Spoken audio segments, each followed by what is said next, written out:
Saudara-saudariku yang terkasih, kita bertemu lagi. Kembali Anda berjumpa dengan saya, Pastor Igo Walerbuni MSC, dalam Kisah Para Orang Kudus Setiap Hari.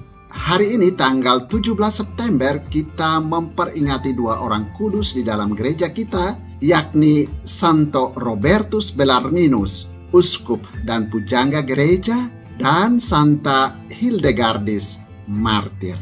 Yang pertama, Santo Robertus Bellarminus, uskup dan pujangga gereja. Robertus Bellarminus lahir di Montepulciano dekat Siena, Italia pada tanggal 4 Oktober tahun 1542. Oleh ibunya, adik Paus Marcellus II, Robertus memperoleh pendidikan dasar yang sangat baik. Di kolese Yesuit setempat, Robertus terkenal cerdas dan ramah.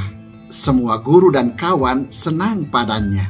Ia senang berorganisasi dan menghimpun kawan-kawannya untuk mendiskusikan berbagai persoalan penting. Sastra Latin sangat digemarinya sehingga kadang-kadang ia semalaman sibuk mengarang dan membaca. Ayahnya menginginkan dia menjadi dokter agar kelak dapat merawat para raja dan pangeran. Semua angan-angan ayahnya seolah sirna seketika pada waktu dia menyatakan keinginannya untuk menjalani hidup membiara dalam serikat Yesus. Dengan tegas ayahnya menolak cita-citanya itu. Sebaliknya ibunya sangat mendukung, bahkan menghendaki agar kelima anaknya menjadi imam dalam serikat Yesus.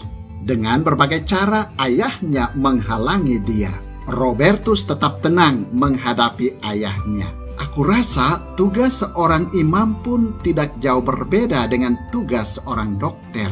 Bukankah banyak orang membutuhkan pertolongan seorang imam? Lihat betapa banyak orang yang jiwanya terlantar karena kekurangan imam, kata Robertus kepada ayahnya. Baiklah Robert, kalau itu yang kau kehendaki. Ayah tidak bisa menghalang-halangi kehendak Tuhan atas dirimu, jawab ayahnya. Pada tanggal 19 September tahun 1560, Robertus meninggalkan Montepulciano menuju Roma. Ketika itu ia berumur 18 tahun. Setibanya di Roma, ia menghadap Pastor Lainez, jenderal serikat Yesus masa itu. Pastor Lainez menerima dia dengan senang hati dalam pangkuan serikat Yesus. Ia diizinkan menjalani masa novisiat bersama rekan-rekannya yang lain. Masa novisiat ini dipersingkat karena kepintaran dan kepribadiannya yang mengesankan. Ia lalu disuruh belajar filsafat di Collegium Romanum di Roma selama 3 tahun dan belajar teologi di Universitas Padua selama 2 tahun.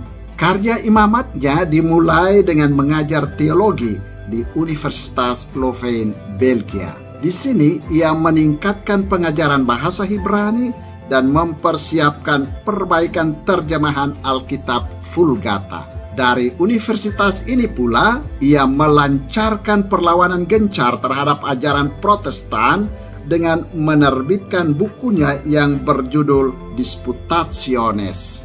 Dari Louvain, Pastor Robertus dipindahkan ke Collegium Romanum, alma maternya. Di sana ia diangkat menjadi pembimbing rohani, rektor sekaligus provinsial Yesuit.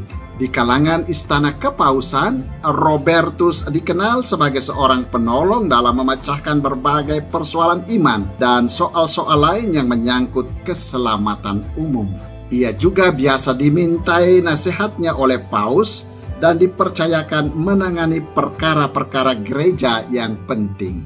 Menyaksikan semua prestasinya, Paus Clemens ke-8 mengangkat dia menjadi kardinal pada tahun 1599 dan tidak lama kemudian ia ditahbiskan menjadi uskup Capua. Tugas baru ini dilaksanakannya dengan mengadakan kunjungan ke semua paroki yang ada di dalam keuskupannya. Lalu ia meninggalkan tugasnya sebagai mahaguru. Masa kerja di Capua tidak terlalu lama karena ia dipanggil oleh Paus Paulus V ke Roma untuk menangani beberapa tugas yang penting bagi gereja. Di sana ia kembali menekuni kegemarannya menulis buku-buku rohani.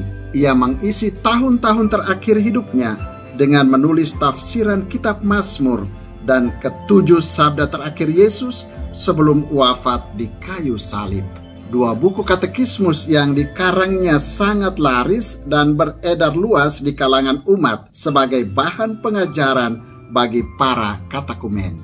Buku terakhir yang ditulisnya ialah Ars Moriendi yang melukiskan persiapannya menghadapi kematiannya yang sudah dekat.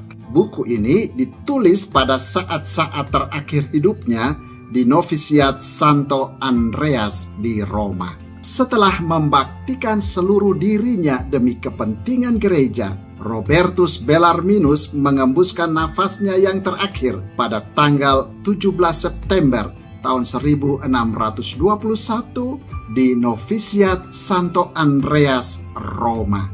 Beliau dikenal luas sebagai seorang ahli teologi yang sangat gigih membela gereja dan jabatan kepausan dalam kemelut zaman reformasi Protestan. Ia hidup sederhana dan suci serta mempunyai pengaruh yang sangat besar. Ia dinyatakan sebagai beato oleh Paus Pius ke-11 pada tanggal 13 Mei tahun 1923 dan sebagai santo pada tanggal 29 Juni tahun 1930. Lalu sebagai pujangga gereja pada tanggal 17 September tahun 1931. Orang kudus kedua yang kita peringati pada tanggal 17 September yakni Santa Hildegardis Martir. Hildegardis lahir di Bockelheim, Jerman pada tahun 1098. Ia seorang biarawati Benediktin yang saleh di bawah bimbingan Santa Yuta. Santa Yuta sendiri dikenal sebagai seorang rubiah dan penghimpun para wanita yang ingin bersemadi, hidup tenang, dan banyak berdoa. Setelah Yuta meninggal dunia, Hildegardis menggantikannya sebagai pemimpin biara Benediktin di Duisburg dekat tempat kelahirannya. Pada tahun 1148, ia memindahkan biara itu ke Rupertsberg dekat Bingen, Jerman. Sekalipun usianya mencapai 80 tahun, kesehatannya sangat rapuh. Ia sering sakit dan sangat emosional. Sejak usia muda, ia dianugerahi pengalaman rohani yang luar biasa. Dapat meramalkan peristiwa-peristiwa yang akan terjadi, mengalami berbagai penglihatan, dan banyak membuat mujizat.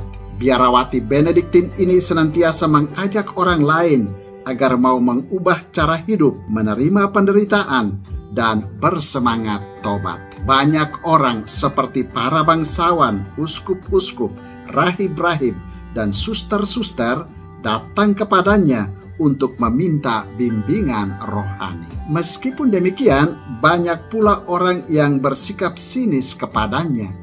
Mereka ini menganggap Hildegardis sebagai wanita yang tidak waras. Memang Hildegardis adalah biarawati yang sungguh luar biasa pada abad pertengahan. Buah penanya sangat banyak. Biasanya ia mendiktekan pikiran-pikirannya kepada seorang biarawati pembantunya yang kemudian mengalihbahasakannya ke dalam bahasa Latin. Salah satu bukunya ialah Scivias, semoga Anda tahu, yang berisi tentang berbagai pengalaman mistiknya. Buku yang lain berisi penjelasan tentang Injil, kehidupan rohani, dan peraturan Santo Benediktus. Ia menulis juga mengenai ilmu pengetahuan alam, tentang tubuh manusia, penyakit, serta obat-obatnya. Kisah orang-orang kudus ia bukukan juga. Ia menggubah syair, berbagai himne, dan musik. Hildegardis selalu sibuk. Namun ia masih juga menyempatkan diri melakukan perjalanan keliling Jerman untuk memperingatkan para bangsawan, imam, dan uskup tentang cara hidup mereka yang tidak sesuai dengan ajaran iman Kristen dan semangat Injil.